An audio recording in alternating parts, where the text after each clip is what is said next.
So in this video, I'm going to explore villains, particularly villains in animation. I'm going to explore both character design and story design and dissect some of my favourite villains to see what makes an effective villain within a story.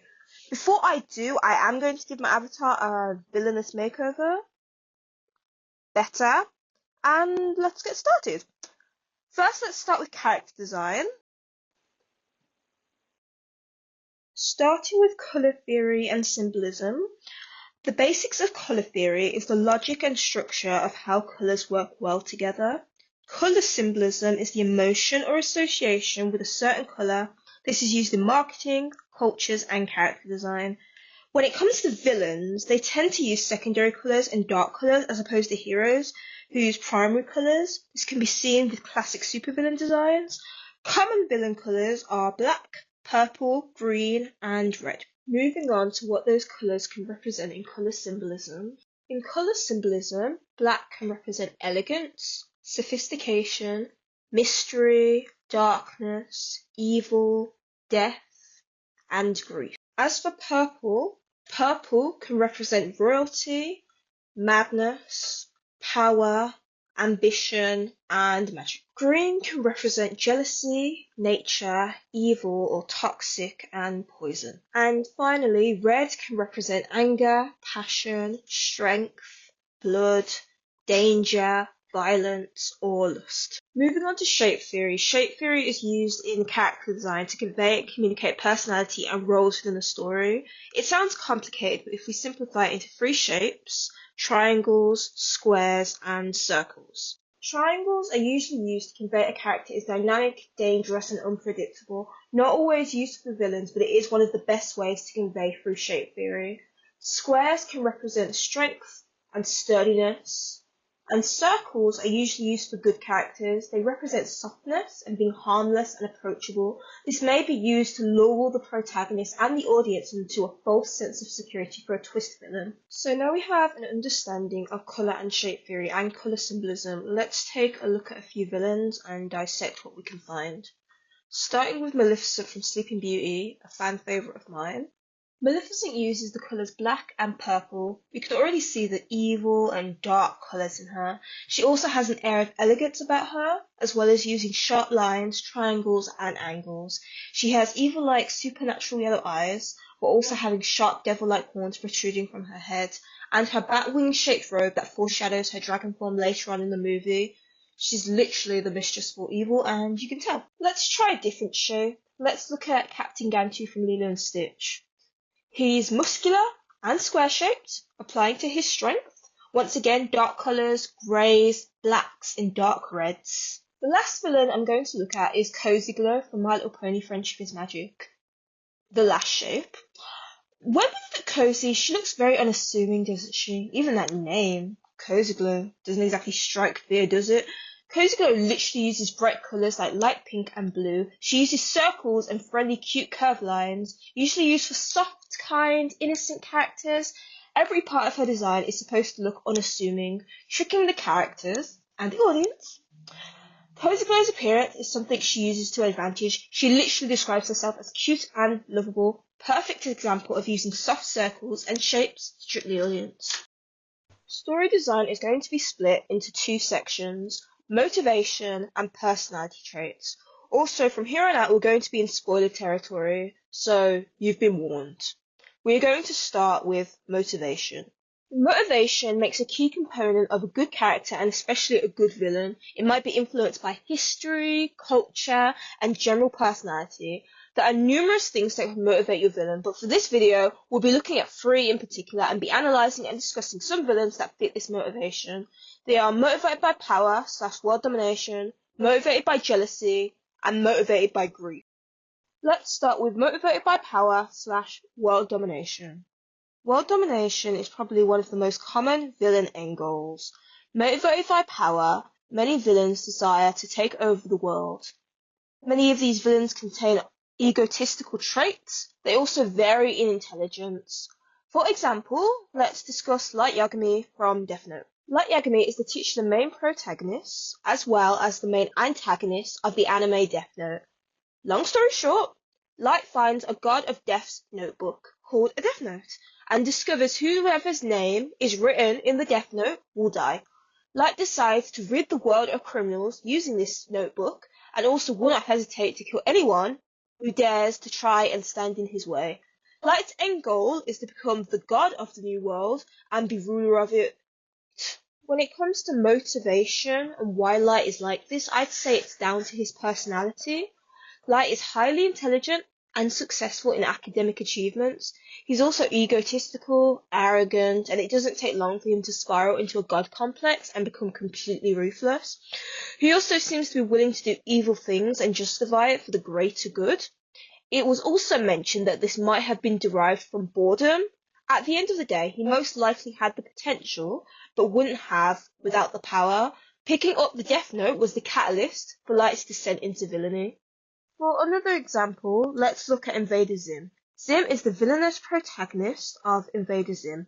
Zim is a member of the alien race called the Urkins, ruled by the almighty Tallest, who conquer planets and send out invaders to add to the Urkin Empire. Zim was formerly an invader, but due to his hubris of almost destroying the home planet in the first invasion, he was banished. Somehow Zim quits being banished and is eager to be given a mission, so his leaders send him to Earth to invade, and by invade I mean keep him out of the way so he can't ruin their real invasion. Unaware of this, Zim begins his mission to conquer and destroy the humans, often being foiled due to a human named Dib and his own incompetence. Zim's actions and motivations are mostly because it's his job and he is incredibly loyal to the almighty Tallest and the Urkin Empire. Zim is highly enthusiastic as an invader, though he seems to take it too seriously. Zim is overzealous and arrogant, having an extreme sense of self-importance and seemingly blind to his own failings and shortcomings. So Zim has the capability to be very intelligent with inventions and such. More often than not, any attempts he makes blows up in his face and everybody else's. Moving on to motivated by jealousy. If a villain is motivated by jealousy, this is usually aimed at the main protagonist. Jealousy as itself is a pretty petty motivation, but it can manifest itself into an obsessive anger that takes a hold of the villain. So as my first example, let's talk about Moro from LEGO Ninjago. Moro is the main antagonist of Ninjago Season 5, Possession. Moro was the first student of Master Wu, the ninja sensei, and originally started as an orphan who Wu found and took in. He raised Moro as a ninja and also discovered he was the elemental master of wind. It was at this time that Wu thought he could be the prophesized Green Ninja, a title that went to Lloyd later down the line. This set Moro down an arrogant path that became darker and obsessive when it was revealed that Moro was not the Green Ninja. Moro left to prove he was the Green Ninja, dying in the Caves of Despair and his spirit being cursed and sent to the Cursed Realm.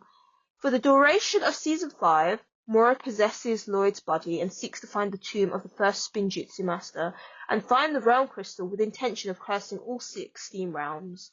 Moro's motivation mostly comes from proving Destiny wrong, though his jealousy of Lloyd is clearly evident since he possessed Lloyd's body and proceeded to taunt superiority over Lloyd during their final battle, all to basically take his place and become the Green Ninja. Moro is obsessed and unable to let go. This leads to him becoming bitter, resentful, and lashing out at Lloyd in response, and blaming Destiny and Master Wu in return. Moro also serves as a foil to Kai, one of the main characters, who also wanted to be the Green Ninja. He serves as a warning to Kai for what he could have become if he hadn't have let go of the fact that he was not the Green Ninja. An example is Wisp from Monster High. Wisp is the main antagonist of Monster High 13 Wishes. She is the younger sister of Gigi Grant, a genie, and her shadow that was literally brought to life by a wish a founder made during a shadow eclipse. Wisp's backstory comes from the fact that due to being a shadow, she could only interact with Gigi, and every time the lantern was found, Wisp was left alone and ignored. Wisp became jealous and resentful. She discovered she wasn't bound by the rules like Gigi was, and she began to corrupt the finders and their wishes to basically serve her own needs. The last time Wisp tried this, hoping to become real and take over the world during the last shadow eclipse, she was thwarted by Gigi with a magic mirror that could counteract the effects of her manipulation. But due to Gigi breaking the rules, the mirror shattered into 13 pieces, that Wisp hid around the lantern so that it wouldn't happen again. During the movie 13 Wishes, the lantern was found by Howleen, whom Wisp immediately began corrupting, intending to succeed this time, but she was thwarted again by the main ghoul squad. However, Howleen sympathized with Wisp, wishing Gigi free from the lantern and letting Wisp become the new genie, redeeming her. Wisp started out as jealous of her sister Gigi, slowly letting her resentments and frustrations consume her to the point that it destroyed their original friendship. Though most of these feelings were due to loneliness and not being able to make any friends and being left alone. For my last example, I'm going to be talking about the Evil Queen from Snow White. The Evil Queen is the main antagonist of Walt Disney's Snow White, the first animated theatrical villain and probably the best example of motivated by jealousy. The Evil Queen started off as the stepmother of Snow White, who married the king after his late wife died. The jealousy started off right away as the movie starts with the queen forcing her to work as a servant in her own castle and making her wear rags.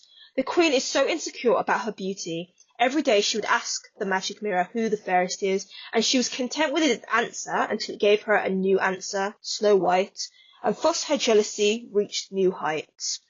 At first, the queen tries to have Snow White killed by sending her huntsman. The huntsman fails to do this, so the queen takes matters into her own hands. Using magic, she transforms herself into a witch or peddler and gives Snow White a poison apple to get rid of her. This works, but she's soon foiled by the prince. There is no real reason given for why the queen is so jealous and beauty obsessed. Like I said, jealousy is a pretty petty motivation. I'd say that the peddler and the witch form reflects her inner ugliness, as Snow White was not only beautiful on the outside, but on the inside, whereas the queen was just jealous, selfish, evil, and cruel. Her obsession went so far as to deliberately destroy her own beauty just to get rid of Snow White. For our last motivation, we're going to look at motivated by grief. If a villain is motivated by grief, they have lost someone they cared about. Usually the villain never completed the stages of grief and refuses to accept that their loved one is gone. They may lash out or go to disturbing lengths to try and resurrect their loved one. This type of villain is known as the tragic villain. For our first example, we're going to be looking at Gabriel Agreste, / Hawkmoth from Miraculous Ladybug. Gabriel Agreste is the main antagonist of Miraculous Ladybug from Season 1 to Season 5. He is the father of main character Adrian Agreste and the supervillain known as Hawkmoth, who frequently terrorizes Paris with his akumatized villains. Gabriel's main goal is to procure the Ladybug and Cat Miraculous to make a wish and revive his late wife. The story of Gabriel Agreste starts with him and his wife Emily. Emily was infertile and they wanted a child. Travelling to Tibet, they found the butterfly and peacock miraculous. Using the damage from peacock miraculous, Emily used it to conceive a child, but due to its damage, she fell ill, being put into a death-like sleep, being preserved in Gabriel's basement.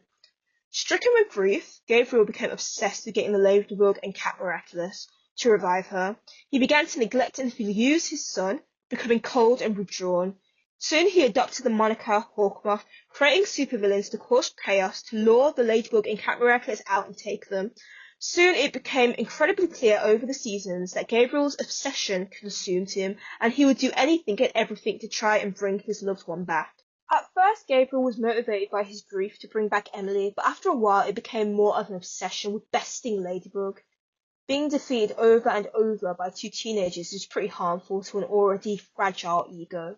Despite all the harm Gabriel does, even putting his own son in danger numerous times, Gabriel is convinced it's all worth it so he can repair his family, seeming not even realizing he's destroying what's left of it by isolating and neglecting and abusing his own son. It was revealed Emily even knew Gabriel would try and get the miraculous and wanted him not to. Despite Emily's wishes, Gabriel continued to seek them out regardless. For my last example of motivated by grief, we're going to be looking at Mr. Freeze. Mr. Freeze is one of Batman's rogue gallery. As a comic book character, he would likely have many incarnations, illustrated or animated. To make this easier, we'll be focusing only on his Batman the Animated Series appearance and the episode Heart of Ice. The story of Mr. Freeze is as follows. Victor Freeze was a scientist who worked for Gothcorp. His wife became ill with an incurable illness, so Victor Freeze developed a cryogenic cell to hold her in stasis until a cure was found. He did this, however, unauthorized by the boss of Gothcorp, Ferris Boyle, who soon found out Boyle and his security burst in to shut down his experiment. A fight broke out, and when Freeze's guard was down, Boyle kicked him into a lab table that can cause an explosion. This caused Mr. Freeze to be unable to survive in a sub-zero environment. Mr. Freeze vowed revenge and created a suit to maintain his temperature and a freeze ray. During the episode Heart of Ice, Mr. Freeze's main goal is to seek revenge on Ferris for all that he cost him, first stealing parts to create a large freeze ray to fire at his company. He is foiled by Batman and at the end of the episode is sent to Arkham, where his last scene is him lamenting of his failure to avenge his wife. Mr. Freeze fits into the tragic villain trope. After losing everything, he believes he's justified in seeking vengeance and not giving any care to the collateral damage along the way. Despite being wrong, even Batman sympathizes with him, exposing what Boyle had done. Now for motivation to personality traits. Motivation is good and all, but personality traits are crucial. How can one possibly achieve their goals without the personality and traits to do so? We will be looking at manipulation, arrogant/pride, power-hungry, sadistic, and cunning. Diving into manipulation, a manipulative villain is usually able to manipulate people or events to work in their favour. With these villains, people may be deceived into a false pretense until it's too late. For the first example, let's look at Emperor Bellos from the Owl House. Emperor Bellos is the main antagonist of the Owl House, the feared emperor who rules over the Boiling Isles. To give a quick backstory, Emperor Bellos was originally a human known as Philip Witterbane, who ended up in the Boiling Isles to find his brother who had been spirited away. Unlike his brother, Philip feared and hated the witches and demons of the Boiling Isles, and this eventually led to Philip plotting to destroy everybody on the Boiling Isles. Now we get into the manipulation bit. Philip adopted a new identity, Emperor Bellos, and began to preach to the witches and demons that they were using magic all wrong. He said he could speak to the Titan and that mixing magic was bad and only he had that right.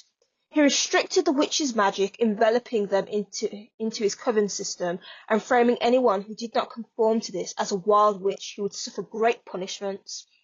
Eventually he was hailed as emperor and ruled for a good 50 years, putting his plan, his Day of Unity, a day which the witches he preached as paradise, which would actually wipe out every witch on the isle with a sigil. Bellos, or Philip, is nothing but a master manipulator, even before he adopted the name Bellos. He originally manipulated Luce and Lilith when they travelled back in time to help him find the Collector, before betraying them, stating that he needed a sacrifice so he could get past the beast at the door. Bellos manipulated his subordinates, Lilith, Ida's sister, again, tasking her with capturing her sister, promising that if she did, he would heal Ida's curse. At the end of the season, this was revealed to be a lie, and Bellos merely dismissed Lilith, telling her it was the Titan's will. This can also be seen with Hunter, whom Bellos kept a tight grip on. Hunter was originally Bellos' right-hand man, the Golden Guard, someone who would enforce Bellos' will. He was always seen as Bellos' nephew. At first, Bellos seemed to care about Hunter, but it's quickly revealed that Bellos was merely doing this to prevent Hunter from betraying him like all the other Grimwalkers before him. Bellos kept Hunter on a short leash, saying that the Titan had big plans for him, always intimidating and emotionally punishing him for failure. This affected Hunter so much that he would rather dig his own grave than return back to Bellos empty-handed. Hunter believed everything Bellos told him, and when Hunter dared question Bellos in the episode Hollow Mind, Bellos turned on him and immediately tried to kill him with no remorse, revealing that he never cared for the child at all. Bellos was a manipulator up till his demise. Even after being defeated, he still attempted to deceive Luce, stating his actions had been affected because of a curse, as a last-minute desperation. Naturally, this didn't work, and he was dissolved in boiling rain and curb-stomped by Ida, King, and Rain. Good riddance. For our next example, let's look at Alejandro from Total Drama World Tour. Alejandro is the main antagonist of Total Drama World Tour. Alejandro is a rival to Season 1 main antagonist Heather, and he's literally described as Heather with social skills. At first, Alejandro puts up a charming yet polite facade, also quickly taking notice of the girls' attraction to him and preferring to use it to his full advantage, resulting in many of their eliminations. He gets Bridget to develop a crush on him, despite the fact that she has a boyfriend, and leaving her stuck to a pole after she tries to kiss him, eventually resulting in her elimination. Sabotages Sierra into ruining her advantage with Chris by thinking he misses his embarrassing glory days. Has Tyler revealed Gwen and Duncan kissed, sabotaging Courtney into spiraling and trying to get Gwen eliminated, resulting in her elimination in the end too. In the song This Is How We Will End It, Alejandro brags about his successful sabotages and how he plans to leave Heather. This is portrayed through puppets, symbolizing him as a puppet master. Despite being a villain, Alejandro's manipulative nature worked to his advantage. He was able to gain the trust of many contestants to get them eliminated. He also eliminated anyone who could have exposed his evil nature. This worked out so well that Alejandro came first or second that season, depending on which country you're watching in. Arrogant villains usually cross over with pride. Think huge egos and ignorance, and this is usually what causes their downfall. For our example, let's look at Lord Business from the Lego Movie. Lord Business is the main antagonist of the Lego Movie. Known as President Business, he is the ruler of Bricksburg, Emmett's hometown, and the president of the company Octan. Background given to Lord Business is he was elected president through suspicious means and runs Bricksburg following to strict instructions. This put him in conflict with the master builders, who are creative and built freely. He hated it, declaring they ruined his perfectly good stuff, and so hired Bad Cop to hunt them down, imprisoning them in his think tank to make his instructions. Thus, the master builders went into hiding, preparing for the prophecy, a special that would arrive and defeat President Business. At the start of the movie, still frustrated with people messing with his stuff, President Business found the Craggle, crazy glue, intending to use it on Taco Tuesday to basically freeze everybody and everything in the universe in place. Lord Business's arrogance comes from the fact that he is appalled by what he calls chaos. In his perfect world, everyone would follow the instructions, be frozen in place, and basically stop messing with his stuff. He hates creativity except his own, and believes his idea of creativity is order, and seeks to basically dominate that over everybody else's. Lord Business is also a counterpart to the man upstairs, the father of Finn, who originally came up with the plot of the movie. The man upstairs brought the Lego pieces and forbid his children to play with them. He also glues the figures together to keep them the same. He is eventually redeemed after Emmett talks to him, explaining that people will merely taking inspiration from what he makes and making something new about it, and that everybody in their own right is special. If a villain is power hungry, they seek power, plain and simple, whether that be power in a supernatural sense or power over people or land. For our first example, let's look at Valtor from Winx Club. Valtor is the main antagonist of Winx Club Season 3. As a foil to Bloom, Valtor was formed from a corrupted piece of the Dragon Flame, the same as Bloom's power source. Originally created by the Ancestral Witches, Valtor fought against the Company of Light led by Bloom's parents, and was defeated by them before being sent to the Omega Dimension, basically a magic prison. In Season 3, Valtor was freed by the Tricks and proceeded to ravage the magic dimension.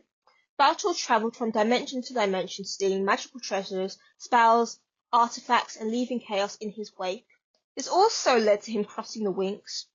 He affected Aisha's homeworld, Andros, polluting the water and enslaving the mermaids with his mark. He also affected Stella's homeworld, Solaria, allying himself with an evil countess who set on marrying Stella's father, or to gain access to the second son of Solaria to use as a power source. Valtor's power-hungry ambition knew no bounds, with his original goal to become the supreme sorcerer of the magic universe, while also taking revenge for the defeat he suffered, in which he was willing to do whatever to achieve that. Valtor holds on to grudges, and despite Valtor being powerful, his ego is fragile, and he is easily aggravated, and sort of covets all the stolen spells like trophies or a hoarder to be more specific. Maybe he's compensating for something, I don't know. For example, let's look at Opaline Arcana. Opaline is one of the main antagonists of My Little Pony Generation 5 Make Your Mark. In the series, Opaline seeks to steal all the newly returned magic for herself. This constantly puts her in a clash with Sully Starscout and her friends. Opaline's origin comes from knowing Princess Celestia and Princess Luna, Generation 4 characters of My Little Pony. Not much information is given, but it says she became jealous of them and was denied being friends with them. It's also said that she clashed with Twilight Sparkle, causing the separation of dragons, and Twilight creating a barrier over Equestria to hide it from Opaline. The barrier was damaged at the end of the first movie, The New Generation, when magic was returned. At first, Opaline observes the main five, learning more about them, and tasking her adopted daughter Misty, who later was redeemed, with watching them. She eventually stole the magic of their baby dragon, becoming a fire alicorn, before being temporarily defeated by Sunny.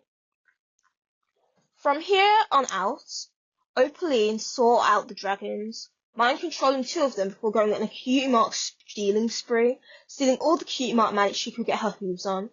Eventually, she even stole the main six's Cutie Mark magic and Sunny's too, but she was defeated by the ponies coming together, leaving her victory pretty short. Opaline believes she's entitled to all the magic, believing herself as an alicorn to be superior, seeking power and control over pretty much all others, and finally getting it through manipulation, intimidation, and violence. She also seems to harbour jealousy or resentment towards Celestia and Luna, for being well-liked or respected. This might be an explanation of what led her on this path. As a My Little Pony villain, she abhors friendship and is overconfident, seemingly not comprehending the magic of friendship despite being beaten by it multiple times. Sadistic villains are villains who take immense pleasure in the suffering of others. They are often unredeemable and enjoy inflicting both pain both physically and mentally. For our first example, let's look at Lord Dominator from Wander Over Yonder. Lord Dominator is a main antagonist of Wander Over Yonder. She is a villain stated to be top of the Galactic Villain Leaderboard, which she earned in record time. Lord Dominator travels around in her ship, which is fueled by Volcanium X, and travels from planet to planet using her giant drill to drain this from planets' cores, leaving them barren and lifeless. Lord Dominator's end goal is pretty much to destroy the galaxy, not rule it, destroy it completely. In her song I'm the Bad Guy, she sings about wanting to crush people's hopes and making them cry, how she gets a kick out of watching a planet shrivel up and die, and with her drill and her bots, Lord Dominator has destroyed and left thousands displaced. She's reduced countless planets to nothing, and worse, she takes sadistic pleasure in it all. No tragic backstory is really given to Lord Dominator, except one just stating she's a bully because she's lonely. That doesn't exactly make up for her actions and her clear lack of remorse. Lord Dominator is just like a bully with too much power. She acts like a teenager playing some kind of video game and has no regard for anyone's life. She belittles people, wrecks people's lives, and despite her charismatic personality, she's probably one of the best examples of sadistic I've ever seen. For our last example, let's look at Joker from Smile Pretty Cure. Joker is an antagonist from Smile Pretty Cure, a general of the Bad End Kingdom, and who works directly for the main antagonist, Period. He's also the superior for the other generals. The theme of Smile Pretty Cure is happiness. As an opposite to this, the villain's intention is basically to plunge the world into a bad end or despair, to get technical. The Smile Pretty Cure team become legendary warriors to defeat them. Unlike the other generals, who are more slapstick, Joker is portrayed as the most menacing of them all, even to the point where even the other villains are intimidated by him. Joker started by giving the villains power-ups and also observing the cures from the sidelines. Eventually, he began to engage with them. He kidnaps their fairy mascot Candy, fights them, defeating them with ease, taunts them with hopelessness, and then uses their despair to collect the last energy he needs to revive the main villain. Though Joker's true sadism was evident in episode 43. Due to Cure Beauty being conflicted to study in England, Joker traps her in an alternate universe and proceeds to basically psychologically torment her until she loses the resolve to transform, then preparing to finish her off. The whole scene is very disturbing. Joker is disturbing to say the least. As a clown, he acts playful eccentrically, but don't let that fool you. Joker takes pleasure in tormenting his enemies, whether through words or actions. He's able to break the walls of the prequels several times with the intention of making them fall into despair. If a villain is cunning, their motives may be hard to figure out. Cunning villains are intelligent, strategic, and always know how to think ahead. They are almost competent at basically whatever they do. For example, let's look at Felix Fathom from Miraculous Ladybug. Felix Fathom was a former antagonist turned ally. Felix is the cousin of Adrian Agreste, and later became the owner of the Peacock Miraculous. Felix debuted in Season 3, Episode Felix, where he quickly made a big impact. He impersonated Adrian to ruin his relationship with his friends, tried to team up with Hawkmoth, and stole one of Gabriel Agreste's wedding rings, all in one day. From there, Felix made his next appearance in season 4, figuring out that his uncle was Hawkmoth after he ripped the latest trousers after a confrontation, proving that he was a sentient monster. However, the season 4 finale was where Felix is at his best. Felix convinced Adrian to switch places, also he could sneak around the Agreste mansion. He discovered his aunt under the basement and attempted to procure the Peacock Miraculous, receiving a fake. However, Felix was later approached by Ladybug and given the Dog Miraculous. He betrayed her, stealing all the Miraculous from her and making a deal with Gabriel for the real Peacock Miraculous in exchange for all the other Miraculous and a ring back. So Felix got the Peacock Miraculous, gave all the Miraculous to a supervillain, and literally went home. Felix was a character who acted in his own interest. He wasn't on anybody's side and was probably the smartest character on the show. You'd have to be to run rings around not only our heroine, but around our main villain too. Every single time Felix was on screen, he managed to achieve basically whatever he was aiming for, and that for me, making his a prime example of a villain who's known for their cunning. So we've discussed examples, and now I hope you have a better understanding of what could possibly make a good villain. And thank you for watching.